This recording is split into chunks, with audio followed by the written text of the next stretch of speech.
జగన్మోహన్ రెడ్డి గారికి ఒక చిన్న రాయి తగిలితే దానికి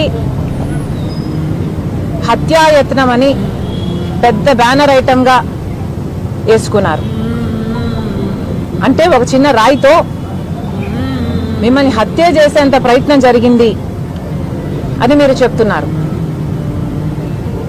మరి చిన్న రాయితో కొడితేనే మీకు హత్యాయత్నంలా ఉంటే రాజశేఖర రెడ్డి గారి తమ్ముణ్ణి, వివేకానంద రెడ్డి గారిని, ప్రజానాయకుణ్ణి 7 సార్లు తల మీద గొడ్డలితో నరికి నరికి నరికి నరికి నరికి నరికి నరికి 7 సార్లు నరికితే ఆయన మెదడులో ఉన్న ఎంకలు కనిపిస్తున్నాయి, మెదడు బయటకు వచ్చింది.